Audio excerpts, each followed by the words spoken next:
Okay, so let's dive right in. We're heading to the heart of Silicon Valley, a place you think of for innovation, for wealth, right? But for one 75-year-old professor, it became a battlefield for something incredibly basic, a home. This is his story. And this is the man we're talking about, Dr. Mohamed Ebrahim Fayad. He's a 75-year-old university professor, spent decades teaching at San Jose State University. And this quote from him, wow, it really just sets the tone for the entire ordeal he's about to describe. It's such a sharp contrast to the life of intellectual contribution you'd expect him to have. So, what we're about to do is follow him on this odyssey. It started as a simple search for a home, but it morphed into this multi-front battle. And he claims it's against a system that's just designed to make people like him fail. Now, it's really important to know, everything we're covering here, it comes directly from his own detailed personal accounts. So our story really kicks off with a departure. And we're not just talking about leaving a residence. We're talking about leaving behind a life of what should have been tranquility. Dr. Fayad was just looking for a safe, stable home, a calm harbor after a long, distinguished career. What he found instead was a storm. His first big struggle happened at a complex called Havana San Jose. And he describes what happened there not as, a simple disagreement with a landlord. No, he calls it the beginning of spatial persecution. That's his term. For him, this wasn't just about some bad landlords. He saw it as a deliberate, almost calculated strategy to completely destabilize him, both financially and psychologically. And here's the thing. This wasn't just a one-off bad experience.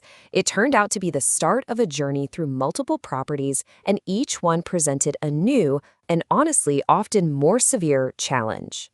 Okay, so this timeline really lays it all out. It shows the path he was forced to take, this relentless journey from one really tough situation to the next, all across Silicon Valley. Let's kind of walk through what happened at each of these places. So first up, at Havana. He alleges this pattern of behavior that went way beyond just bad customer service. He claims he was dealing with discrimination, with deliberate neglect of essential repairs. He even uses the phrase financial piracy, saying money was just taken right out of his bank account. And to make it all worse, he says they tried to basically ruin his reputation with other landlords, which would make it almost impossible for him to find a new place and get out. So you can imagine he was hoping for some relief when he moved to the Monticello apartments. But according to him, this was like jumping from the frying pan straight into the fire. He says he found himself tangled up in a situation that didn't just involve the landlord, but the legal system and even law enforcement. And this right here is the heart of his most serious allegation. He claims he was evicted from Monticello by the Santa Clara County Sheriff's Office, but that they used a court order that he says just doesn't exist. He looked, and he claims there's no official record of it. He actually calls this the site of California's greatest legal scandal. He uses some incredibly strong language to talk about this, and it's really important to understand why he feels that way.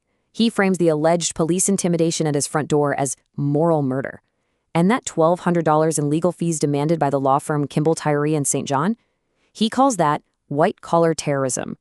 So for him, you see, this wasn't just some legal back and forth. It felt like an act of violence, where the law itself was being used as a weapon to extort him. But this whole story is about more than just one or two bad landlords. As Dr. Fayad kept going on this journey, he started to see these events not as isolated incidents, but as proof of a much larger, systemic problem that he was trapped in. He alleges that what he was experiencing was systemic corruption.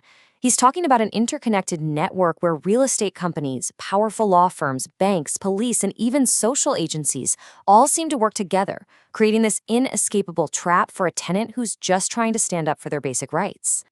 And this slide, wow, it really lays out what he calls the armies he felt he was facing all by himself. You've got powerful law firms, major banks like Wells Fargo and Chase, and even social agencies. The very places that are supposed to help people in his situation. It's a pretty daunting list. And this is where it gets even more disturbing. He claims that the whole goal of this systemic pressure, especially from agencies like the Department of Aging, wasn't to help him at all. It was to silence him. He alleges they were trying to push him into a senior care facility, which would effectively end his independence and, as he puts it, his voice. The very people meant to protect him were, he claims, trying to lock him away.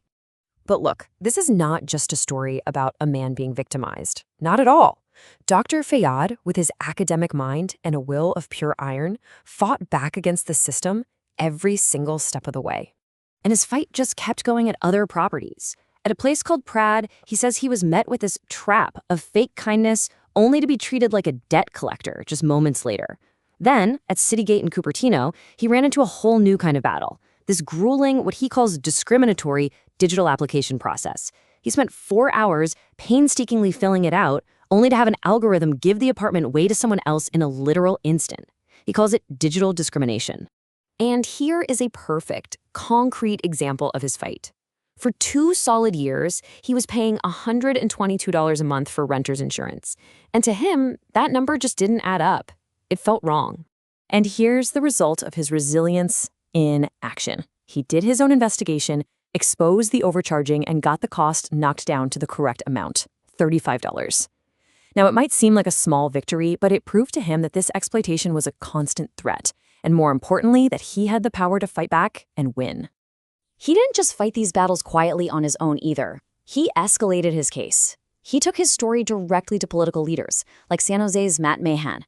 He was determined to expose the injustice he believes is happening to academics, to innovators in the heart of Silicon Valley, to make sure his story wouldn't just be swept under the rug. So after all of this, where does it leave him?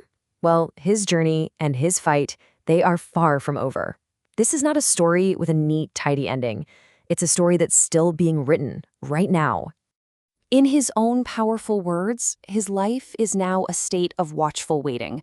The whole idea of home as a safe place, a sanctuary, that's been completely destroyed for him. It's been replaced by this constant fear of the next legal notice, the next financial trick, the next battle in a war that just seems to have no end.